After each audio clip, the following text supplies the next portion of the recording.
السلام عليكم ورحمة الله وبركاته. أخباركم؟ يا رب تكونوا بخير. مساء الخير عليكم جميعا. طبعا النهاردة كان في مباراتين النهاردة من أهم المباريات طبعا بالنسبة لدوري أبطال أفريقيا، الزمالك والترجي، وبالنسبة للدوري المصري الأهلي والمقاولين. طبعا هنبدأ بالزمالك والترجي. طبعا النهاردة اللي فرح كل جماهيره النهاردة، وزي ما أنا قلت فعلا الزمالك قادر، وزي ما أنا قلت برضو إن الزمالك فعلا هيعمل كومباك بإذن الله، وان شاء الله باذن الله نفس القصه بالنسبه للاهلي ان شاء الله. طبعا كلنا نتمنى ان الاهلي كده برضو ان شاء الله. فالحمد لله النهارده ان تمت على خير زي ما بيقولوا، واخدنا 3 بونت من الترجي التونسي اللي هو كان عنيد، لكن للاسف الترجي ما لعبش الا الشوط الثاني فقط، لكن الزمالك بغته قدر برضو يقتل الامل اللي كان فيه بالتعادل، حتى ان هو يجيب الهدف الثالث في الدقيقه 91.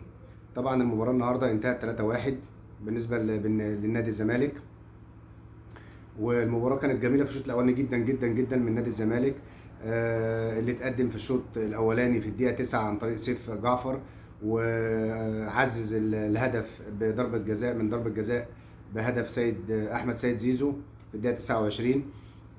قدر الزمالك ان ينهي الشوط الاولاني بنتيجه 2-0، ولكن في الشوط الثاني قدر يرجع الترجي، وفعلا كان ضاغط جامد الترجي فعلا من بدايه الشوط الثاني. تحس ان الزمالك كان تراجع جامد جدا، والترجي بدا يمسك كوره في نص الملعب، وخاصه في نص الملعب. على فكره انا المحور المباراه النهارده كله في نص الملعب. دونجا طبعا ورؤى برضو مش ماليين نص ملعب الزمالك، يعني تحس ان نص ملعب الزمالك برضو فيه فراغ جامد جدا جدا جدا. والنهارده في الشوط الثاني قدر الترجي يستغل الظرف ده بالنسبه للزمالك، او المساحات اللي هي في نص الملعب. وتحس ان النهارده الترجي كان بيلعب باربعه في نص الملعب، ولذلك مالوا نص الملعب واستحوذوا على نص الملعب من الزمالك.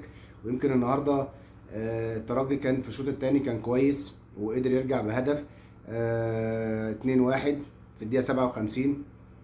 هدف ما كانش له اي لازمه ولا كان له داعي خالص، بس الحمد لله قدر الله ما شاء فعل، والزمالك قدر النهارده يجيب الهدف الثالث في الدقيقه 91 عن طريق سيف الجزيري. احمد سيد زيزو خد الكره من الجبهه اليمين، وفعلا عملها عرضيه زي ما الكتاب بيقول، هو مش اوفر، لا هي عرضيه. يعني عارف انت زي ما بتكون كده بتلعب كوره بالمسطره، وسيف فعلا دخل فيها بقوه جامده جدا جدا جدا. وانا شايف ان هو فعلا من اجمل اهداف المباراه. وانتهت المباراه بنتيجه 3-1، واخد الزمالك 3 بونت. 3 بونت غاليين جدا جدا هيرجعوه ان شاء الله باذن الله.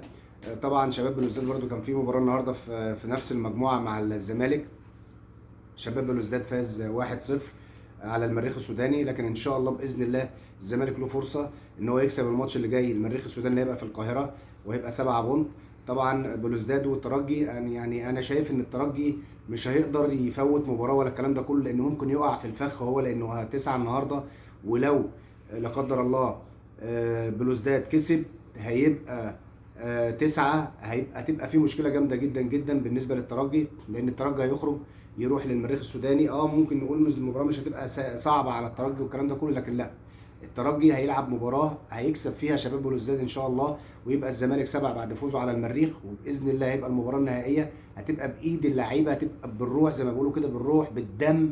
هتبقى المباراه دي لازم على الاقل ان شاء الله باذن الله، وافتكروا كلامي انها هتبقى بالتعادل، يا اما ان شاء الله باذن الله لمكسب للزمالك، لان شباب بلوزداد هيبقى عنده 6 بونت، الزمالك هيبقى عنده 7، الترجي عنده 9 هيلاعب المريخ، فمش هتبقى العمليه مضمونه. فان شاء الله باذن الله باذن الله الزمالك هيصعد من المجموعه ديت، وان شاء الله باذن الله برضو الاهلي نفس القصه ان شاء الله. نتمنى له كلنا طبعا ان هو يعمل مباراه مع سان داونز يوم السبت، مباراه جامده وقويه، وان شاء الله يعديها وتبقى مرحله ويعديها ان شاء الله باذن الله، ونصعد كاهلي وزمالك من المجموعات للادوار، وهتبقى فرصتنا كبيره باذن واحد احد.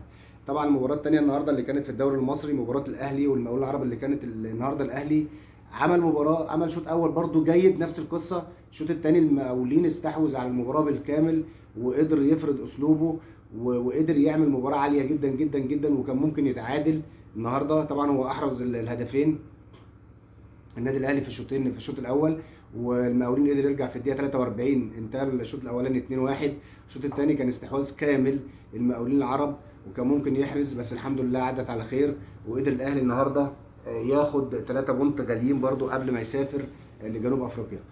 طبعا ده كان النهارده ملخص بسيط كده للاحداث الرياضيه النهارده، وان شاء الله باذن الله نوعدكم ان احنا نوافيكم بكل جديد باذن الله، بس اهم حاجه نتمنى الدعم والشير، وعشان نقدر نكمل معاكم ان شاء الله باذن الله.